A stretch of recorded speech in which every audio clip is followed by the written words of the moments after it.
There's also this thing about the sexual abuse. What is the difference between the sexual abuse and the marital rape?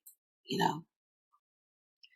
Yeah, so the terminology um, is going to change in different parts of the world and different organizations, even within your own country. Will use terminology slightly differently. Yeah. Marital rape, obviously refers to there's a partnered, um, and I think about the difference too between domestic violence and intimate partner violence, right? So it's assumed there's a partnered relationship. I think, I wouldn't want to get too hung up on the marital these Hmm. days because even in a long-term dating relationship, we can see the same patterns and the same type of effect, the same type of trauma can be experienced by somebody in a long-term relationship, whether it's dating or a committed dating experience, or whether it's engagement or partner, or it's a partnership or a marriage. Um, so I want to start by saying, when we say marital rape, that's what we're talking about. When we talk about abuse, we're usually talking about a pattern. Not Hmm. necessarily, but we're usually talking about that there's a recurring pattern. And like in the idea of domestic violence, we put a lot of emphasis on what's the power and control dynamic, and let's identify that in an abuse situation. Violence may be used to refer to a one-off event where there's Okay. not necessarily an ongoing power and control dynamic going on. So that's how I might explain it to a client. And obviously both are very damaging. Both can be traumatizing and difficult. Abuse, where we've got a recurring pattern, is much more likely to create what we call complex trauma, Hmm. right? And removing ourselves from abuse situations is usually a more complicated process, or getting healing within that abuse situation, right? And correction so the abuse stops. This is a much more complex dynamic than a one-off experience of violence. Hmm. So I don't know if that answers your question. It does actually. I find it interesting that when you mentioned that it's a pattern of baby behavior that can lead to the complex trauma. The word grooming came up, you know, Yep. and I'm just wondering, well, how does that play into this, right? In terms of shaping them. Yeah. Yeah. Well, and many women, as they become educated about um, sex addiction, will be able to pinpoint that they were groomed. Many sex addicts, as they become educated about the influence in their thinking, right, and in their character and their behavior of sex addiction, will also be able to pinpoint, wow, yeah, I had a pattern of grooming people. I was trying to draw them in for some kind of consuming them, right? Um, Usually sexually, but sometimes it will be more of an emotional thing for some. And it often has a sexual component, even if it's emotional.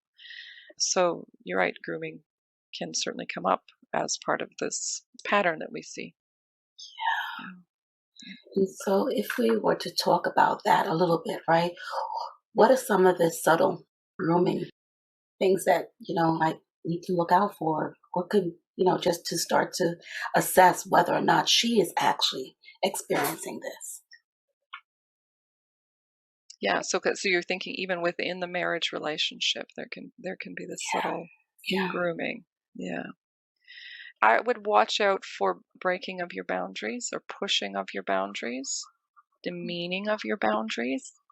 Women in relationships with sex addicts, and this is a hard thing for them to talk about. And this actually came up in my study, how difficult it is to talk about the domestic violence at all. But I Hmm. think the sexual in particular has the most stigma. Was I worn down into becoming involved in certain sexual acts I originally said no to? I had a boundary about certain sexual acts, and I got worn down by nagging and pleading and just his justifying and his badgering and what's wrong with it, and maybe there's some emotional abuse, right, and Yeah. coercion going on. You're just boring, Yeah. this is just and normalizing it and all the cognitive distortions that come up, right? um, but the reality is, any sexual activity that's unwanted activity, whether that's intercourse and if it's okay with people, I'm gonna. So you're very clear. I'm gonna start to be anatomical now, right? Okay. Any kind of, if you don't, anything you've got a boundary around, or in some moment, it doesn't have to be that you have a perpetual boundary, but in some moment you're saying, not now, this isn't the time. Unwanted sexual touch of breasts, buttocks, thighs, vulva. Anytime he's touching you with his penis, whether clothed or unclothed, when you are not, when you have had a boundary, right? Of, no, I'm not being sexual with you now. That's the beginnings of sexual violence. That's an abusive behavior, right? There are other types of touch as well, that sometimes get labeled as physical abuse. One of the ones that comes up regularly because it comes up in pornography is choking. I don't want your hands around my throat ever, thank you, right?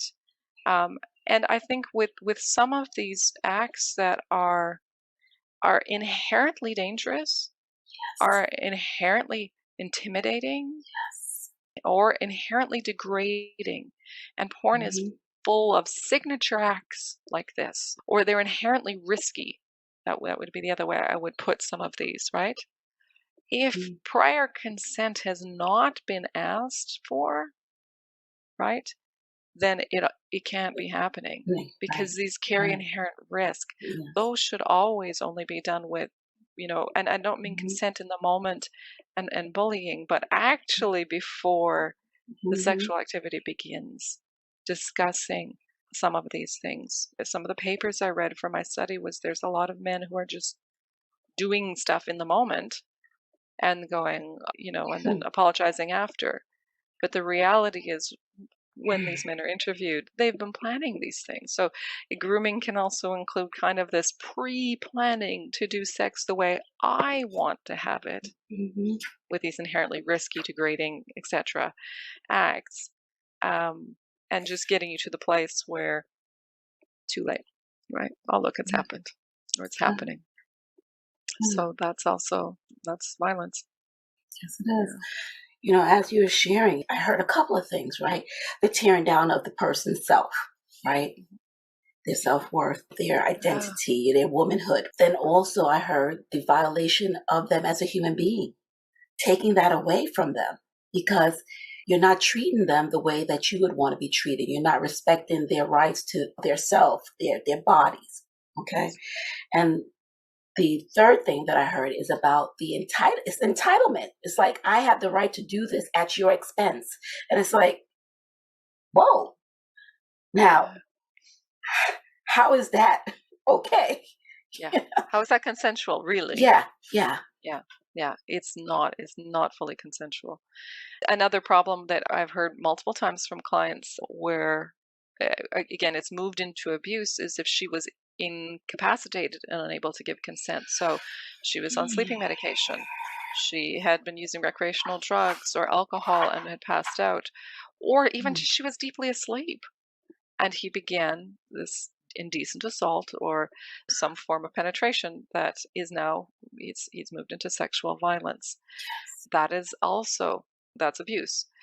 The other one that we have you touched on just now a little bit too, the tearing down of your personhood, using sexual humiliation, sexual insults. I'm aware of women who, there's a common pattern of men being asexual with their partner in their addiction, very common pattern. And so when she's looking to be sexual with him, she's met with verbal abuse with regards to her appearance, her sexuality, her sex drive. And again, that's really, I think I could call that a form of sexual abuse, right? Another common one that we hit is exposing her without her desire to sexual material such as porn. Right. With an intent to do that. I'm also not referring to if she accidentally stumbles on your porn, Okay. but intentionally exposing her. And that's actually, again, that's a common form of grooming, isn't it? And the hope is, I'll get you interested in these acts that are inherently degrading, inherently dangerous, or at least potentially dangerous.